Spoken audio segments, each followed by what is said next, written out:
Grabe, almost 60% ang bagsak presyo niya guys. Kung mahilig ka sa mga games, bagay na bagay sa'yo ang TV na to dahil ito is 120Hz native refresh rate and with the help of AI Sound Pro, you don't really need the external speaker to enjoy cinema-like watching on your home. What's up guys? Nasa last week na naman tayo ng October at matatapos na naman ang buwan. Siyempre, bago matapos ang buwan na to ay meron na naman tayong pasabog na bagsak presyo. This time, itong pinaka high-end TV naman ng LG ang ibabagsak presyo natin. Ang OLED TV. Sa mga hindi nakakaalam, may tatlong klaseng TV ang LG. Meron tayong 4K LED, meron tayong 4K QNED TV, and then yung pinakamataas, top of the line guys, ang 4K OLED TV. Konting kaalaman, OLED stands for Organic Light Emitting Diode. So madaling sabi guys, lahat ng mga ilaw sa likod ng screen ay kayang mag-operate ng magkakahiwalay. Kaya nitong mamatay or sumindi kung kinakailangan. That's allowed the OLED TV to produce more accurate and more precise black levels and contrast guys. Kung mahilig ka sa mga games, bagay na bagay sa'yo ang TV na to dahil ito is 120Hz native refresh rate na guys.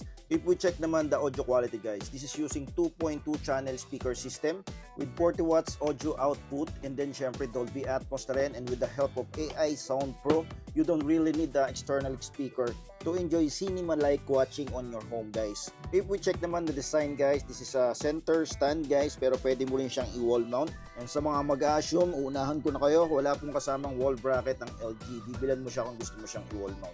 Ultra slim na rin siya guys, napakanipis ng body nito. Tingnan nyo naman yung kanyang physical appearance. Napaka-aesthetic tingnan nito, kahit stand mo siya or mas maganda i-wall mount mo siya, napaka-eleganteng tingnan sa bahay guys. At ito naman yung kanyang back view guys, malinis na malinis din tingnan. And makikita mo rin yung OLED logo dito guys, grabe. Front and back view, wala ka talagang itatapon sa TV na to.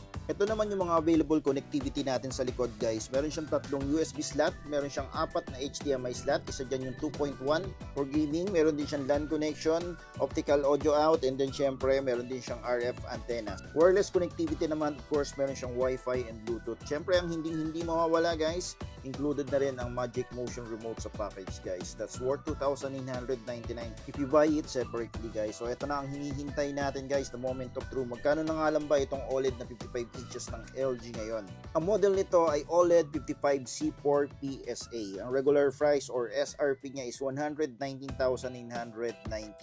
Ngayon, makukuha mo lang sa amin to hanggang October lang to ng katapusan guys ng 56,590.